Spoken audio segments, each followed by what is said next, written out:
Hello friends, let's continue chapter number 2, the end of bipolarity. Today we will discuss our second topic, Gorbachev and the disintegration. Mikhail Gorbachev, who had become General Secretary of the Communist Party of the Soviet Union in 1985, sought to reform this system. अब 1985 में एक leader सामने आए थे जो कि general secretary बने थे, कहाँ के? यूएसएसआर के। ठीक है, उन्होंने सोचा कि सोवियत सिस्टम में कुछ कमियां हैं, उनको हम क्या करेंगे, रिफॉर्म लेके आएंगे, उनमें बदलाव लेके आएंगे जिससे सिस्टम और अच्छे से आगे जा सके। तो फर्स्ट क्वेश्चन आपका यहीं फ्रेम होगा, आप क्वेश्चन यहाँ फ्रेम करेंगे, हु वॉज मिखाइल गॉर्बाचेव। मिखाइल गॉर्बाचेव कौन थे? और इसका आंसर आपका फर्स्ट लाइन से लेके और फोर्थ लाइन तक है। अंडरलाइन कर लेंगे इसको।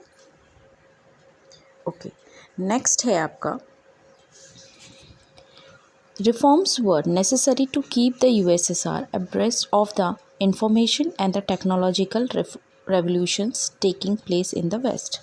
अब रिफॉर्म्स की ज़रूरत क्या थी? रिफॉर्म्स की ज़रूरत इसलिए थी क्योंकि यूएसएसआर जो था वो इंफॉर्मेशन और टेक्नोलॉजी में वेस्ट से पीछे था, तो उसे आगे लेके आना था। However Gorbachev's decision to normalize the relation with west, और जो गॉर्बाचेव थे वो यूएसए के साथ यूएसएसआर के जो रिलेशन थे उनको भी नॉर्मल करना चाहते थे, एंड डेमोक्रेटाइज और डेमोक्रेसी लाना चाहते थे, and reform the Soviet union had some other effects that neither he or anyone else intended or anticipated। और भी कई रिफॉर्म्स थे जिनके बारे में ना अभी तक किसी ने सोचा था, ना कभी प्लान किया था, पर कौन लेके आना चाहता था? वो गॉर्बाचेव यूएसएसआर के अंदर लेके आना चाहते थे। उसके बाद एक नेक्स्ट क्वेश्चन बनाएंगे, फिर उसका आंसर मैं आपको बताऊंगी। What were the causes of disintegration of USSR. USSR के डिसइंटीग्रेशन के कारण क्या थे? अब पढ़ेंगे इसका answer. The people in the East European countries which were part of Soviet bloc started to protest against their own government and Soviet control. पहला कारण तो यही था कि ईस्ट यूरोप की जितनी भी कंट्रीज़ थी जो यूएसएसआर का पार्ट थी, सोवियत ब्लॉक का पार्ट थी, वो उन्होंने प्रोटेस्ट शुरू कर दिया था अपनी गवर्नमेंट के खिलाफ। ठीक है, लोग ही सेटिस्फाई नहीं थे। Okay sorry. तो पहला पॉइंट तो आपका यहीं से बनता है, कंट्रोल तक। ओके, सेकंड पॉइंट अनलाइक से शुरू होगा। Unlike in the past the Soviet Union under the Gorbachev. अब सेकंड पॉइंट में ये बता रहा है कि गॉर्बाचेव के अंडर में, लीडरशिप के अंडर में चल रहा था यूएसएसआर, तो अब वो सारी चीज़ें हो रही थी जो अब तक नहीं हुई थी, और यही धीरे धीरे जाके किसका कारण बन गई? डिसइंटीग्रेशन का कारण बन गई। ये सेकंड पॉइंट हो गया आपका। These developments were accompanied by a rapid escalating crisis within the USSR। और यही धीरे धीरे डेवलपमेंट जो चाह रहे थे वो एक्चुअल में जाके यूएसएसआर के डिसइंटीग्रेशन का कारण बन गई।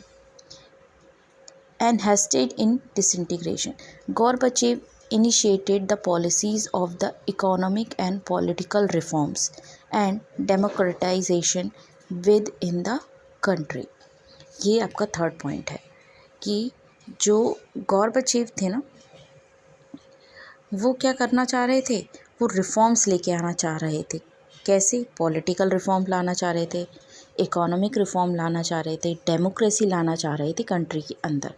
ओके, ये आपका सेकंड पॉइंट हो गया। ओके, नेक्स्ट है, इसमें आप एक लाइन और ऐड करिए, विच वर नॉट सेटिस्फैक्ट्री, जो कि सेटिस्फैक्ट्री नहीं थे। ठीक है, ओके। नेक्स्ट है, the reforms were opposed by the leaders within the Communist Party. Gorbachev जो पॉलिसी लेके आना चाह रहे थे, जो यूएसएसआर की पार्टी थी, कम्युनिस्ट पार्टी, उसके जो हार्डलाइनर्स थे या पुराने जो लीडर्स थे, हार्डलाइनर्स मीन्स पुराने जो लीडर्स थे, वो सेटिस्फाइड नहीं थे इन पॉलिसीज़ से। हार्डलाइनर्स नहीं चाहते थे गौरबचेव पॉलिटिकल और इकोनॉमिक रिफॉर्म्स लेके आए, बदलाव लेके आए। ये आपका हो गया थर्ड पॉइंट। ओके, ये तो कॉज थे, ये तो कारण थे। अब डिसइंटीग्रेशन हुआ कैसे, वो हम नेक्स्ट पैराग्राफ में रीड आउट करेंगे। ओके, क्वेश्चन यहाँ दोबारा से एक और फ्रेम करेंगे। व्हाट वाज अगस्त कूप? और दूसरा क्वेश्चन भी आ सकता है, ज़रूरी नहीं है अगस्त कूप के बारे में ही पूछा जाए। क्वेश्चन दूसरी तरीके से भी प्रेजेंट हो सकता है। दूसरी तरीके से क्वेश्चन प्रेजेंट कैसे होगा? What were the causes of disintegration of USSR?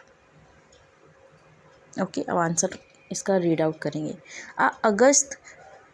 A coop took place in 1991। 1991 में एक कूप माने होता है बिल्कुल जो सिचुएशन हो बिल्कुल अपोजिट हो जाना, तो सिचुएशन बिल्कुल अपोजिट हो गई थी। That was encourage by the Communist Party hardliners. और इस सारी चीज़ों के पीछे मेन जो कारण था इस अगस्त कूप के पीछे, वो था कम्युनिस्ट पार्टी के हार्डलाइनर्स, मतलब कम्युनिस्ट पार्टी के जो ओल्ड लीडर्स थे, उनकी वजह से ये अगस्त कूप हुआ। मैं आपको बार बार इसे अगस्त कूप क्यों बोल रही हूँ, क्योंकि ये अगस्त में ही हुआ था।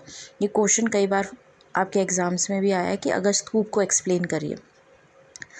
The people had tasted freedom by then and did not want to old style rule of the Communist Party. Okay, तो पहला इसका पॉइंट आपका क्या बनेगा कि लोगों ने पहले टेस्ट कर रखा था फ्रीडम को। जब गॉर्बाचेव आए थे तो गॉर्बाचेव थोड़ी थोड़ी फ्रीडम दे रहे थे लोगों को, वो किसी भी प्रोटेस्ट को दबाते नहीं थे। वरना गॉर्बाचेव के आने से पहले क्या होता था, सारी जितनी भी प्रोटेस्ट होते थे उन्हें यूएसएसआर की जो आर्मी थी, रेड आर्मी, वो सप्रेस कर देती थी, हटा देती थी, दबा देती थी। लेकिन गॉर्बाचेव ने कभी भी किसी भी प्रोटेस्ट को दबाया नहीं। इसी वजह से लोगों को फ्रीडम अच्छी लगने लगी। अब वो पुरानी कम्युनिस्ट पार्टी के अंडर में जाके नहीं रहना चाहते थे। आगे बोल रहा है, Boris Yeltsin emerge as the national hero in the opposing this coup. अब आपको बीच में स्टोरीज में नहीं बता रखी, मैं आपको बताती हूँ कि जब गॉर्बाचेव हॉलीडेज़ पे गए हुए थे, तब यहाँ के जो हार्डलाइनर्स थे उन्होंने कहा कि जो गॉर्बाचेव ने जितनी भी पॉलिसी बनी है, चलो उनको हटा दिया जाए। तो उसे गॉर्बाचेव को कॉल किया जाता है कि या तो आप सीट को छोड़ दीजिए, या फिर आप क्या करेंगे, या फिर आप सारे के सारे रिफॉर्म्स जो आप लेके आए हैं उनको वापस ले लेंगे, इमरजेंसी लगा देंगे पूरी कंट्री में। गॉर्बाचेव मना करता है, जैसा कि वो हॉलीडे पे था तो वो कुछ कर तो नहीं सकता था। तो वहाँ के हार्डलाइनर्स क्या करते हैं, बिना गॉर्बाचेव के सिग्नेचर के, बिना उसके एग्री किए ऑटोमेटिकली पूरी कंट्री में इमरजेंसी लगा देते हैं। पर उसी टाइम एक नेशनल हीरो आता है, बोरिस येल्टसिन, ठीक है, जो इस अगस्त कूप को क्या करता है, अपोज करता है, उसके खिलाफ खड़ा होता है। Russian republic were Yeltsin won the popular election become the shake of central control. Yeltsin पहले ही इलेक्शन जीत चुका था और क्या कर चुका था, वहाँ की गवर्नमेंट को हिला चुका था, तो काफ़ी पॉपुलर था ये। Power became to shift from the Soviet centre to the republic, specially in the more Europeanized part of the Soviet Union. अब यूरोप की मोस्टली, मैं यहाँ पे मेन वर्ड जो दे रखा है ना आपको, यूरोप का दे रखा है कि यूरोप की मोस्टली जितनी कंट्रीज़ थी ना, अब वो सोवियत सिस्टम से बाहर निकलना चाहती थी, और उन्होंने ऐसा किया भी। यूनियन तक लगाएंगे, ये नेक्स्ट पॉइंट है आपका, पावर से लेके। Which saw themselves as the Soviet state. अब इन लोगों ने बाहर निकलने की कोशिश की। The Central Asian republic did not ask for the independence and wanted to remain with the Soviet Federation. Okay, ये कह रहा है, यहाँ तक आप अंडरलाइन कर लीजिए, हटाती हूँ मैं इनको, कि जो सेंट्रल एशियन रिपब्लिक्स थी ना, वो नहीं चाहते थे कि हम यूएसएसआर से अलग हों। क्यों नहीं चाहते थे? कारण ये था कि जितनी भी एशियन रिपब्लिक्स थी, एशिया के अंदर जितनी भी कंट्रीज़ थी जो कि यूएसएसआर का हिस्सा बनी हुई थी, वो काफ़ी पुअर थी। तो यूरोप की कंट्रीज़ से टैक्स लिया जाता था और एशिया की कंट्रीज़ को दिया जाता था फ्री में। तो यूरोप की कंट्रीज़ रिच थी तो उन्हें प्रॉब्लम होती थी कि हमारा टैक्स क्यों एशियन कंट्रीज़ को दिया जा रहा है, और एशियन कंट्रीज़ को फ़ायदा हो रहा था क्योंकि उन्हें फ्री में टैक्स के रूप में पैसा मिल रहा था या फैसिलिटीज़ मिल रही थी। तो उनको नहीं अलग होना था यूएसएसआर से, पर यूरोपियन कंट्रीज़ को अलग होना था। तो आप यहाँ पे अलग से क्वेश्चन फ्रेम कर लीजिए, which countries did not want independent from USSR. Okay, तो आपका यहाँ पे आंसर क्या होगा, सिंपल सा आपका आंसर होगा सेंट्रल एशियन रिपब्लिक्स। ओके, ये सेंट्रल एशियन कंट्रीज़ भी आप लिख सकते हैं, ऐसा नहीं है। ओके, आगे दे रखा है कि इन दिसंबर 1991 में क्या हुआ, येल्टसिन की लीडरशिप में रशिया ने, यूक्रेन ने और बेलारूस ने, तीनों ने अपने आप को यूएसएसआर से अलग घोषित कर दिया या कहा कि हम यूएसएसआर को तोड़ देते हैं। ओके, ये क्वेश्चन आप यहाँ से एक और फ्रेम करेंगे, which countries were declare that the Soviet Union disbanded. Answer is Russia, Ukraine and Belarus. Okay, next है the Communist Party of the Soviet Union was banded.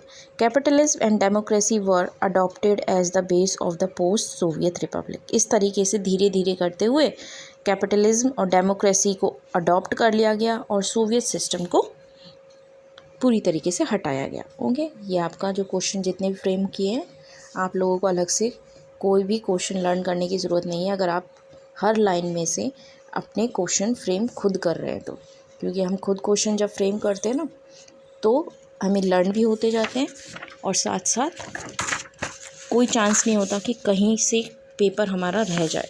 हमें हर पेपर के हर क्वेश्चन को पहले ही फ्रेम कर चुके होते हैं तो हमें पहले ही लर्न होते हैं। नेक्स्ट दे रखा है, the declaration on the disintegration of USSR and the formation of Commonwealth of the Independent States came as the surprise to other republics. अब CIS का जन्म हुआ, ठीक है, इसने सबको सरप्राइज़ कर दिया, स्पेशली सेंट्रल एशियन कंट्रीज़ को। The exclusion of these republics were an issue that was quickly resolve by making them founding members of CIS। अब जो सेंट्रल एशियन कंट्रीज़ थी उनको दिक्कत थी कि भाई CIS क्यों बन रहा है, तो उन्हीं को क्या कर दिया गया, सेटिस्फाई किया गया और CIS का फाउंडिंग मेंबर के रूप में उन्हें चुन लिया गया। ओके, फुल फॉर्म पूछी जा सकती है, what is the full form of CIS। CIS की फुल फॉर्म क्या है, you have to write Commonwealth of Independent States. Next question भी यहाँ फ्रेम किया जा सकता है, name the founding members of CIS। अब आप पूरी कंट्रीज़ के नेम की जगह केवल क्या लिखेंगे, सेंट्रल एशियन कंट्रीज़।